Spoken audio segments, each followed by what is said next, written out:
the Eintracht fans have a life besides football, unfortunately, right? So Right. they have to work, they consume other content, they have to buy things. And of course, they have their Eintracht life. And what we know and we're taking advantage of that, is that the Eintracht app is definitely one of the 3-4 apps that every one of our fans uses every day. Right. So why don't we use that reach and this emotional attachment to our app to integrate more services? So we created, and this is was very important with the flexibility that I mentioned, like with the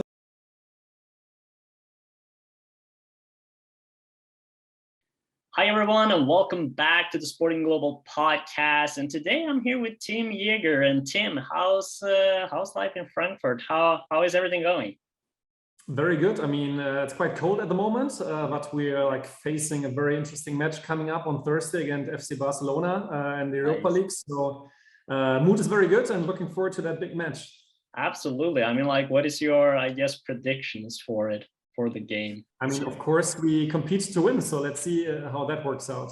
Yeah, I mean, like, it would be interesting though, because obviously, you know, this episode will be, you know, released after it's the game happens. So let's see if you get right in your predictions. I fingers crossed that you guys take the win. I'm sure it's going to be a great game and a great atmosphere. So very, very exciting, of course, to have you here. And obviously we're going to dive a little bit into your background, your you know, what you're doing in EintrachtTech, and a lot of the cool stuff that is happening in the sports, I would say almost like sports tech world, soccer, football tech world that you're in these days. But before that, why don't you just take us a little bit through the beginning of, like, how did your journey in the sports industry begin?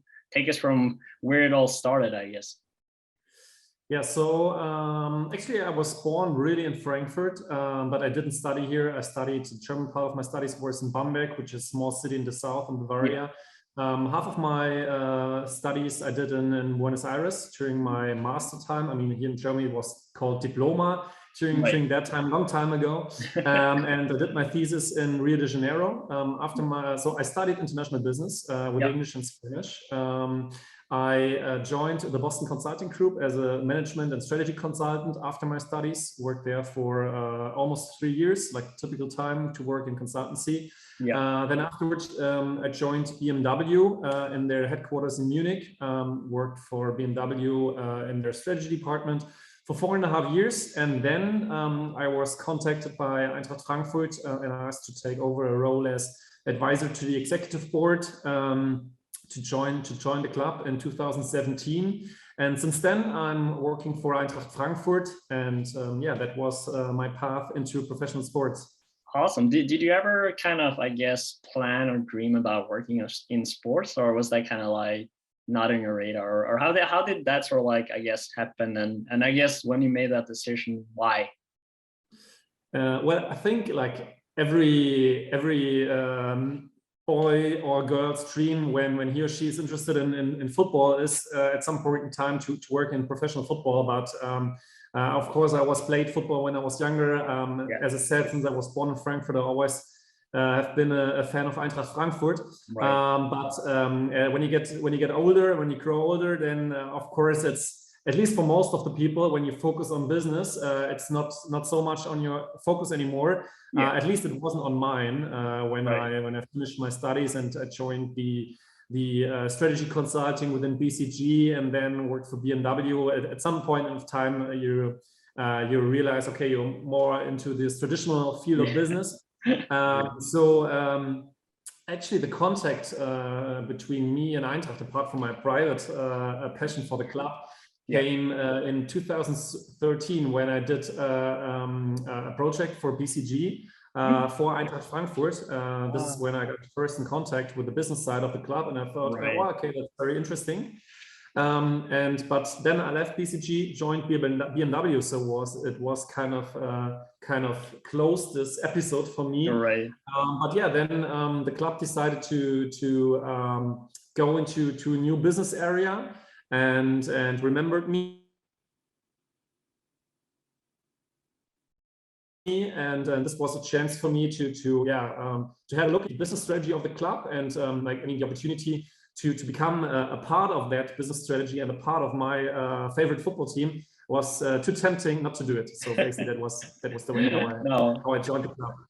100%. I mean, like when you get that opportunity, you kind of just have to jump on it. It doesn't.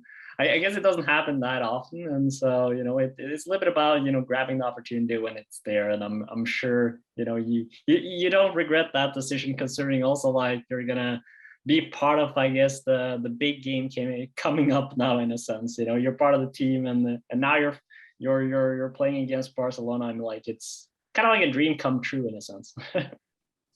Yeah. So obviously, the leading up to like your current role, obviously you're the CEO at EintrachtTech, which is obviously a company part of the Eintracht Frankfurt umbrella. And I guess tell us a bit more about the creation and the main purpose behind EintrachtTech. Yeah, sure. So in 2017, when I joined the club, the objective of the club was to go into new business areas, because Eintracht Frankfurt off the pitch is, and fortunately was, very successful. So we are like totally sold out within traditional sponsorships and marketing before Corona, and we had now our first match after the Corona pandemic restrictions, and we again had 50,500 spectators in our stadium. So our stadium capacity is 51,500. So also before Corona, and fortunately also now, after Corona, we are more or less always sold out. So therefore, there's not so much growth potential in that as well, like in ticketing. Right. So these are the main levers, right? Besides media income, media revenues that are marketed in Germany centrally by the league, you cannot really influence that from a business side.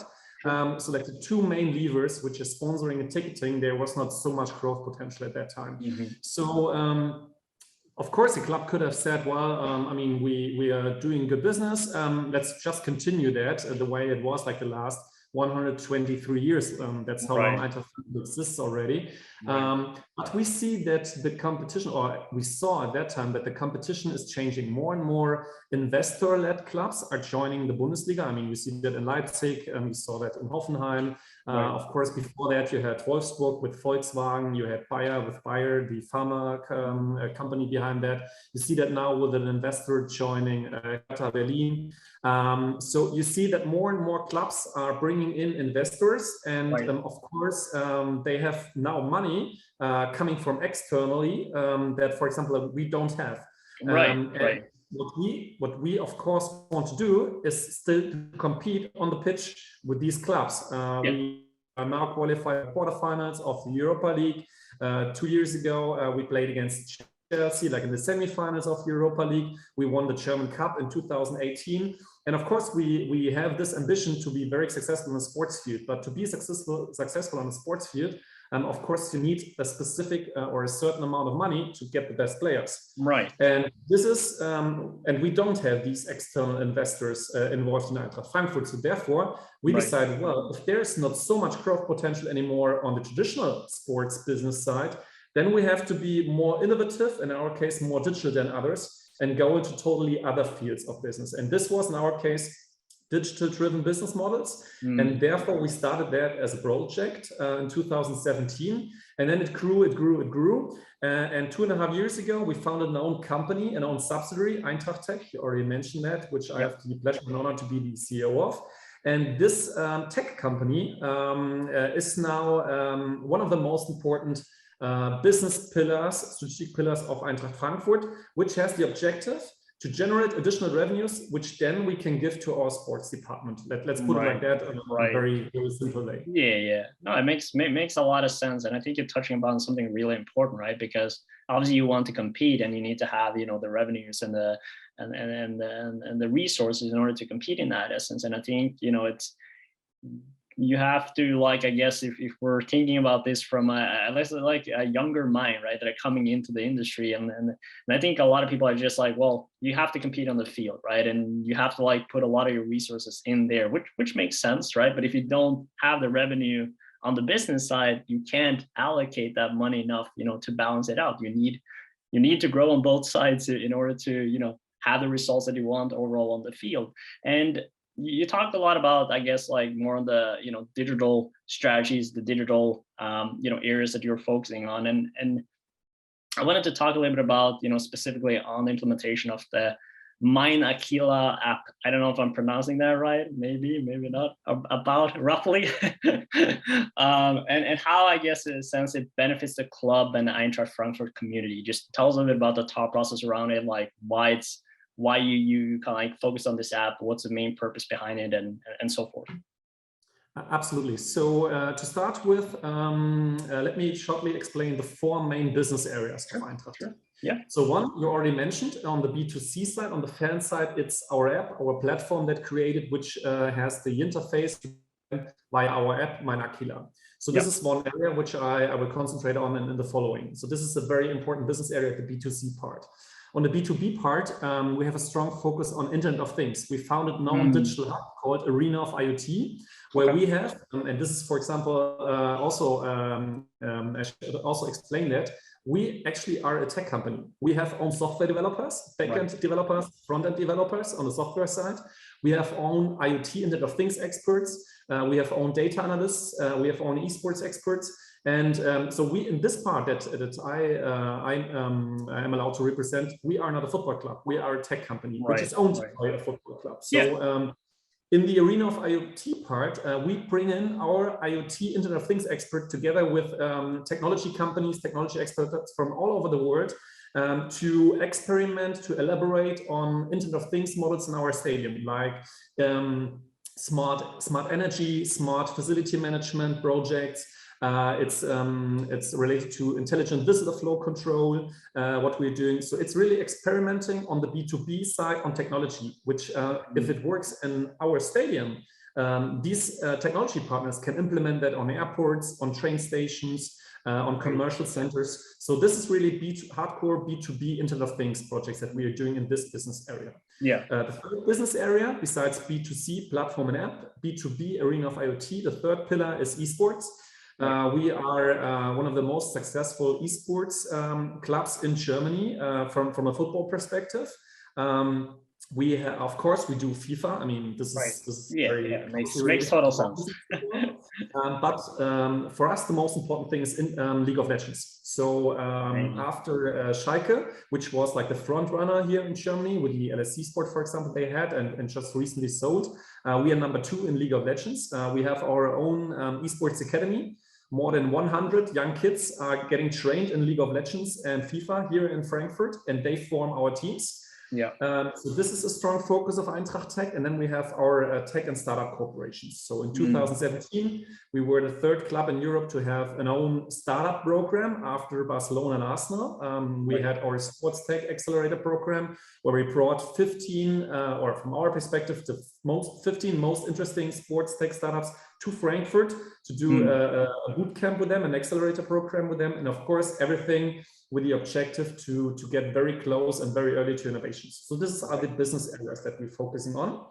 And you mentioned it, Mein Aquila, the app and the platform that we created is a core pillar of that. So if you want to be successful on a digital side and to create new business revenues, of course you have to be very digital and very innovative on the fan side. Right. Where we realized years ago that, and this accounts probably for more or less all of the clubs worldwide, that if you are not only sports clubs, but also companies, if you are like working for 100 years in your specific industries, of course, different silos are created by the time. And in the case of a sports team, it's at some point of time, you got a ticketing system. At some point of time, you got an e-commerce store. At some point of time, you got an app. At some point of time, you got like a membership administration tool or whatever. So it was like all a mess. Yeah. And we realized that with this base and foundation, it's not possible to build data-driven business models. So, of course, we had a look on the market and see, well, if there are specific applications and software solutions that we could use. Yeah. And we realized that for our ideas that we had, everything was too standardized and not really like fitting. So what we did was, basically, we killed everything, killed all the systems that we had and created everything new by ourselves. So as I said, we have own software developers. We created our own ticketing system. We developed our own e-commerce store. We developed our own app, everything done by ourselves. We created our own single sign-on. So the whole software that we are using is developed by EintrachtTech. And this, of course, gives us a really huge flexibility and allows us really data-driven business models, because everything is running through our systems and everything is coming down to one database, to one really big data lake that we can analyze and work with. So in the first step, we focused, of course, to digitalize any kind of essential customer and fan point of contact. The app, the ticketing system, the e-commerce store. These were the first things that we created and newly brought to the market via our app, Mein Aquila. Second step that we did was we took over stadium operations. So right now, Eintracht Frankfurt is not only a football team, and it's not only a team that operates his own stadium. Our stadium is the biggest concert venue in Germany. So therefore, Eintracht Frankfurt is also responsible for, now this summer, the Coldplay, Ed Sheeran, whatever concerts that are taking place in our arena. And this is very interesting, because this is a total different target group that we are now working. It's not the fans anymore. It's also the Coldplay, Ed Sheeran fans.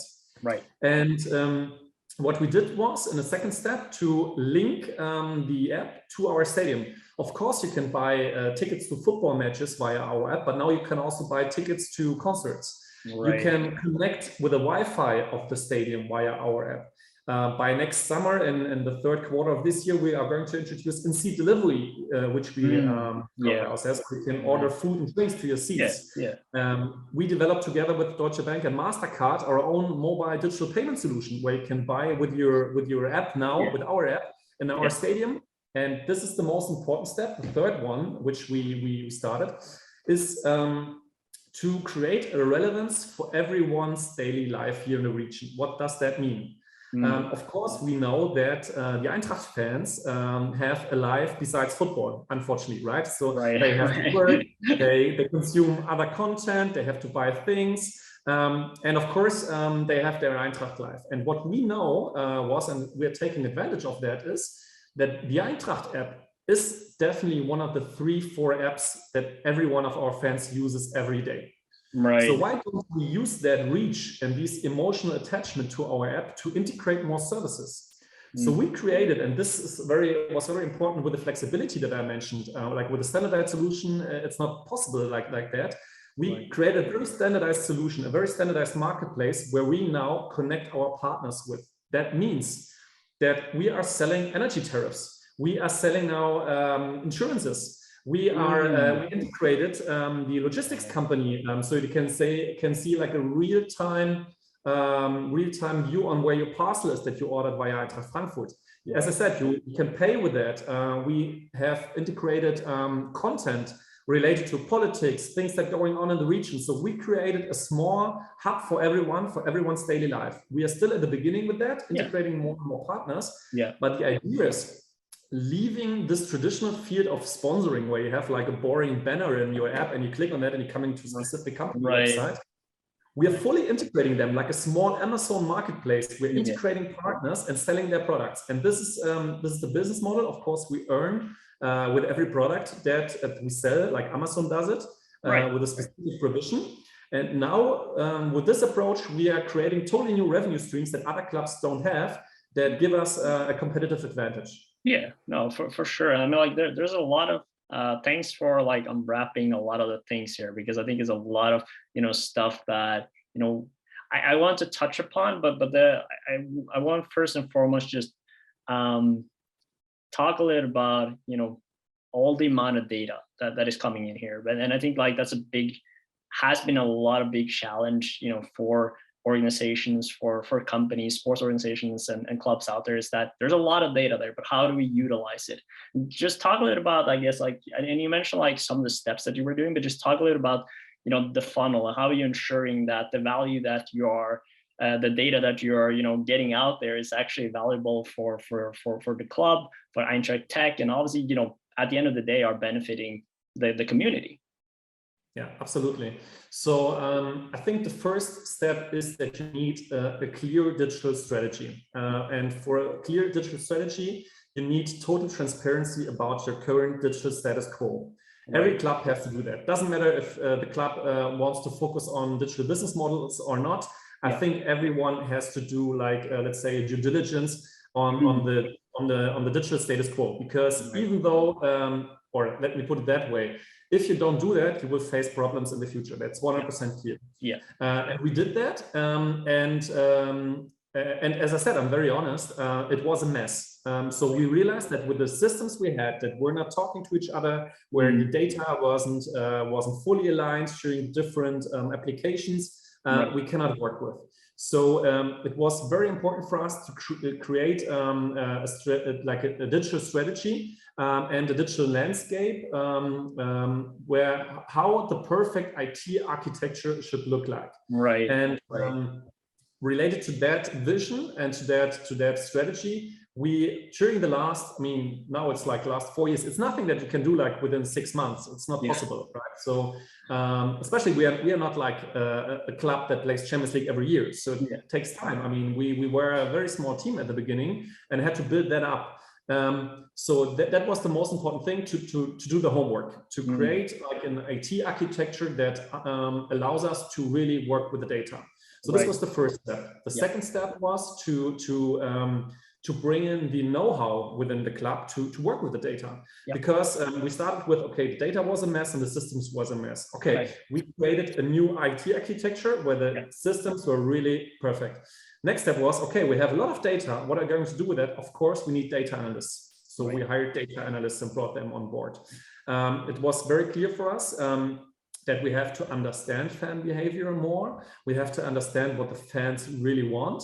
And only if you have a clear view on the fans' behavior, on the fans' visions, and create a specific level of excellence on these digital services, you can really go into new business models. So therefore, the data analytics helped us a lot.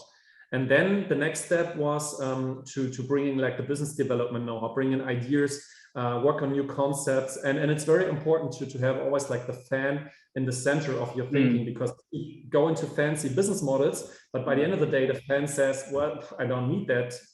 Whatever. Doesn't matter.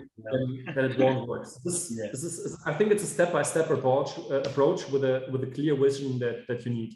Right. And you talked a lot about the foundation, right, of like getting that right. And it just trickles down to like all the other steps that you're putting into the funnel, I guess, in a sense. And I wanted to also like talk a little about from a partner / also, I guess, innovation startup standpoint, because you talked a lot about, okay, this is opening doors for our sponsors, opening doors for our partners, obviously opening doors for, innovative startups coming in here. Just talk a little about like how on one side, obviously working with these partners and sponsors to like integrate them into the system. And second of all, the startups to, I guess, be part of this journey and then finding the balance there as well. Yeah, sure. So at the beginning, of course, it wasn't that easy, because when we approached like partners and we said, well, we are developing our own app, we are developing our marketplace, we're developing our systems, we're integrating you as a partner, and we're talking about like multinational companies, and we are integrating you, giving you like a new emotional sales channel. Of course, a lot of them were not believing us and just like laughing. You're just like a football club and you're not a tech company. And in the beginning, of course, we only had like the vision and PowerPoint slides. Now it's a lot easier, because we have the proof of concept already. Everything works. But of course, at the beginning, it's not that easy. You need to convince the partners. You need to show them that you're not. And this was one, besides other points, one of the most important reasons to set up an own company for that. Because at the beginning, we started as a project, and then of course, football and sports in general is a very short-term driven business. I mean, if you lose like 10 games in a row and you're getting relegated or whatever, then you have other problems. And we realized that a lot of the company partners, may it be from Germany, but also from the outside international partners, they of course know that from other partnerships, that, for example, if something doesn't go well, projects just stop and then that's it. And like with these digital topics, of course, they need upfront investments. And some company partners said, Well, I mean, it's a good idea, but it's a project, and if like on the sports side it doesn't go that well, then you probably will stop it. So it doesn't make sense for us to go with you into these high sophisticated digital business models. Right. And this, of course, now is a total different discussion, because we set up an own company with dedicated resources that doing nothing else than software development, IoT development, esports, data analytics. So these companies, for them, it's now on the one hand side we have the proof of concept, it works, and on the other hand side, it's not a project, it's an own company that they're working with and doing their contracts with. It's a lot of trust, and of course makes it easier for us to create new business. Yeah, but this was, of course, at the beginning a challenge to convince the partners that they're not talking to a 120-year-old football club, but now to a 123-year-old football club which has a tech company.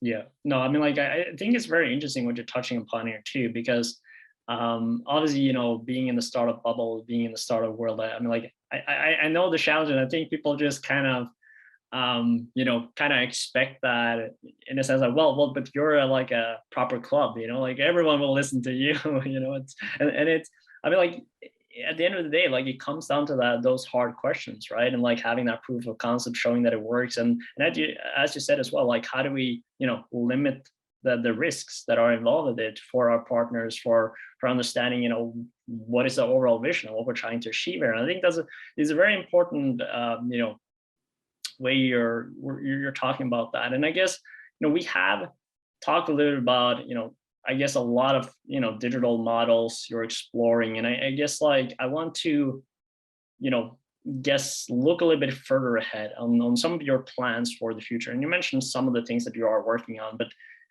can you go a little bit more in depth, I guess, in some of the new digital models you're exploring to enhance the club, and I guess, like, capitalize on that you learned over the last, you know, 3-4 years working on this project, you know, feedback from partners, from the club, from the community. What are some of the key things that has, you know, come back from the data and insights that you learned along the way?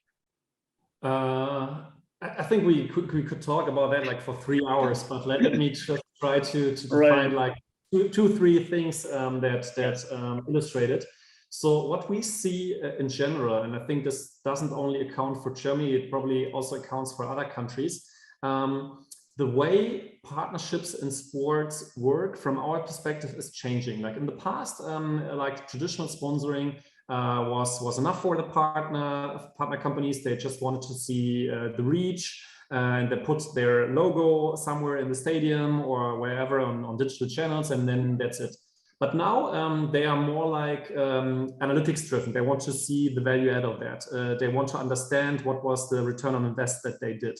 And therefore, of course, the whole data that we generate, that everything what we're doing is measurable, helps us a lot to show our partners or potential partners that there is a significant return on on their investment at Eintracht Frankfurt. This is one thing. And I think the value of data is getting more and more important. I mean, of course, everyone says that, but I think it's still true.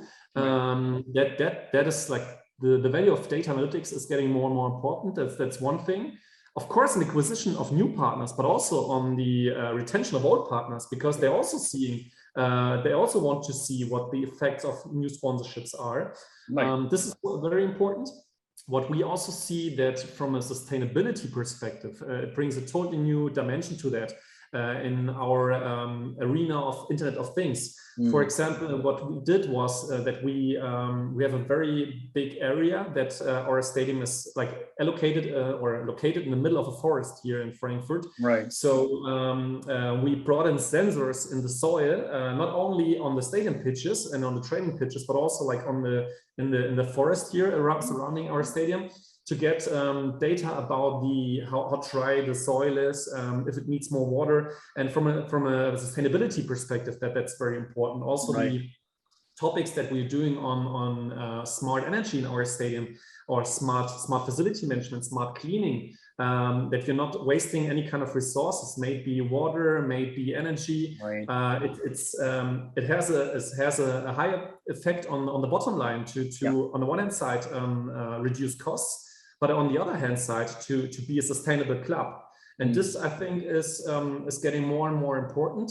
And as I said, in the B2C part, in the part about the platform and the systems that we developed, as I said, everything was developed by ourselves. That means that we have 100% of the intellectual property of that.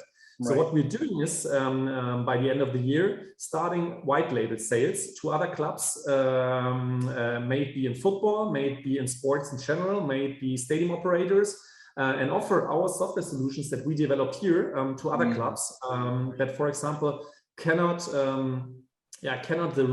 realize this upfront investment because we significant amount of million euros in the development of the systems. And of course, now we are starting to offer these technology to other clubs, which of course then at the end of the day helps us to remonetize our investment. So these are like the three trends, which is like on the one hand side, the value of data, the sustainability part, and the white label. I think these are three good examples. Yeah, it makes a lot of sense. I then wanted to, I guess, talk a little bit about the sustainability side of things. Like just dive a little bit more into like, I guess, what you ways that you obviously you talked a little bit about, like, analyzing the soil, outside the stadium, and more efficient inside the stadium operations in order to be more sustainable. But go a little bit more in depth into like what specific measurements, I guess, you guys are putting into place to making sure that the club is more sustainable, and how, I guess, that process came to life for you guys as well by utilizing this data and insights to say, okay, we need to take some critical steps here to be more sustainable. Well, I think first and foremost, it's I mean, from our perspective, a club has like an obligation for society to be a good example on sustainable behavior. I think that's definitely one of our missions. This is like the overall topic. We have to be sustainable as a club. I mean, everyone knows that. If nobody is starting that, and if we have a big reach, we can be like a role model for our entire region if we focus on that. So, and aside from that, of course, it also has a financial perspective. As I said, if you're working in a sustainable way, then you of course can save resources, and if you save resources, you can save money. This is very important. But we also see on the other side that for a lot of partner companies, it's getting more and more important that they only partner with clubs that have a sustainability strategy, and I think that's good. And we see that more and more on the market. And of course, for us, it's, I mean, we have done that anyways, but of course, it's important for us to focus on that, to also comply with the demands that our partners have. Because if like a bank or whatever kind of financial institutions, I think it's starting with that, and it's getting like also in other industries. If a bank, for example, in the future, wants to partner with a football club, and they have shareholders, they have investment funds in the back, and these require sustainability measures from partnerships. And I think it's very important from that perspective. But also sustainability doesn't only focus on the environmental part. We focus completely on the ESG. So there's also a social and a governmental part in sustainability. And this is not part of EintrachtTech, but we work very closely together with that department within Eintracht Frankfurt, developed our own sustainability framework that has like 300 KPIs all over the club, working on the E perspective, S perspective, and G perspective, and really giving us and also our partners an overall view on how sustainable Eintracht Frankfurt is working overall, and how we or specific improvement measures have an impact on the overall sustainability of the club. Right. No, it makes a lot of sense. And as you were saying too, like, as a club, you have to be, focusing on sustainability and to be sustainable, because you are that role model. You are, you have a very unique position and a very unique voice in the community, in your country and your city, to be a front runner. And this is very important not only from as you were saying, from a club and from a, I guess, sponsor and partner standpoint, but it's also about, like, I guess, in a sense, part of the reputation, right, of like the club, I guess also it impacts the fans in a sense where I think, and obviously you have probably much more data on this from your own fans, but in terms of like what is the expectations and the demands from your fans, right? And as time grows and as you see now, like, of course it's getting more and more important, and I think that's a good thing. Yeah, and then the younger generation is much more focused on, being more sustainable, having higher demands, to what they're being involved with. What is the clubs, the teams, like the activities that they do and what they stand for. It's becoming more and more crucial for the upcoming generation. And since we're on the topic of upcoming generation, I mean, like, I think it's perfect to kind of, like, I guess, in a sense, looking a little bit into the future, and thinking about like the future leaders of the industry, and I guess in a sense with what kind of tips you might have for them. And I wanted to talk a little about, I guess, if you look at it from, digital models, information that they should keep an eye on moving forward. What kind of tips would you give, kind of like, I guess, the upcoming sports leaders to keep an eye on moving forward? I mean, of course, it's just like an individual perspective. Sure. To find or perfect plan on how to develop yourself.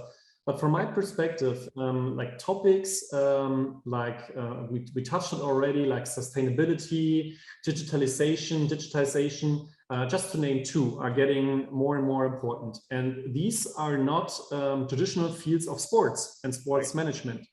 So I think my advice would be to be very open and very open-minded towards topics that are not coming purely from the sports industry. There are more and more trends coming from the outside, as I said, like sustainability, like digital. So I think it's very important to have an interest in these topics, to try to learn more about these fields. We see, for example, here in our club, more and more people coming in from the outside, from other industries, maybe like from strategy consulting or maybe from other industries. More and more people are joining the club because there's a lot of knowledge needed in the future that, as I said, is not related to traditional source of revenue like ticketing, like merchandise, like sponsorships. So I think it's very important for everyone to have at least an open mind for new topics, to go to conferences, to read like in specific journals and specific magazines, to be up to date to trends that are also changing other industries. I think it's very important not to be too narrow-minded to just like sports and the traditional sports topics. I think from my perspective that's very important to be really open for these outside trends coming into the sports industry. Right. And if there's, I guess, one, I guess, advice on what kind of skill you think that, I guess, the future leaders of like upcoming leaders, I guess, and I guess the students, young professionals that are trying to get into the sport world, what is a 1-2 skill that they should try to enhance and focus on moving forward? I mean, this of course depends a lot on in which area of a football club you work, because I got like from your angle, just so from my angle, it was I joined the club on a management level, and therefore, of course, it's very important to have like strategy development is a very important skill. To know and to understand how to build strategies, like starting with a business plan, creating a growth plan, and to follow these different steps. To think about specific influences, maybe internal or external. Right. I think it's very important to understand how to develop business strategies. And in general, I think, of course, like to start with an internship within the sports industry is a good first step, because, of course, every employee every employer looks on your CV and wants to see, okay, is there a specific like knowledge already involved from the sports industries? It's always good to have like one like, if you're still studying, try to get an internship within a sports organization. It's always good. But as I said, not if you have like, if you're studying sports management, and if you, for example, like did 2, 3, 4 internships within sports. Of course, that's not bad. But I think it's very important to try to broaden your focus also on other industries. Do like an internship within a company, like maybe be very close to sports, like within Adidas, Nike, whatever kind of, let's say, sports apparel organization. But also like in other companies, maybe like, for example, I did before I joined the strategy consulting, I did an internship within Lufthansa to understand how the classical industry works. So I think it's important to have a very broad portfolio of experiences. And during your time at university, there are so many good chances to get in touch with interesting companies. Do internships. I think that's definitely an advice that I would always give. To build your skill set, and also to find out for yourself what you're actually interested in. Because if you start in a sports organization right after your studies, it will definitely be a specific area, maybe sponsorship, maybe ticketing, maybe merchandise, or whatever. So it's also a good way to start within the classical industry, another industry which is not sports. Broaden your skill set and then join a sports organization. Then you have a real big advantage compared to people who always works in the sport industry. You would then have the advantage to know how the work looks outside of the sports industry. And I think this broad focus could help. Oh, absolutely. Makes a lot of sense. And with that, Tim, I would like to thank you, so much for taking the time for sharing your tips, your insights, and really going in depth. I mean, like, of course, I could kind of like scratch and go like deeper and deeper, but there's always so much we get time to, in one episode. I think maybe we have to do like another one, in maybe 6-8 months time, and maybe go like a little bit specific on one topic, and just like dig deep, because I think it's important, for people as well. And that's sort of like our job here. We want to help educate, and inspire these young leaders to get more knowledge about the industry and help them, on their pathway of making that choice. So once again, thank you for taking the time, and it was a pleasure having you part of the podcast. Thank you very much for the invitation. Absolutely. And we have one tradition that we have on the Sporting Global podcast, which we have to do. And so I always teach our guests a little bit Norwegian, so you have to try a little bit Norwegian today. So with every video we do, we always finish with "Vi snakkes," which means "see you later" in Norwegian. So that's what you have to say. Can you say it again? Vi snakkes. Vi snakkes. There you go. Easy. Perfect. I mean, we had Jan Age Fjordhoff playing for us. Now we have Jens Petter Horge who plays for us. So now I better understand how to communicate with them. Exactly. Just say "Vi snakkes" and they will be impressed. Perfect. I will try that out later on. Awesome. All right. Thank you so much, Tim, and we'll talk soon. Thank you. Have a good day. Bye-bye.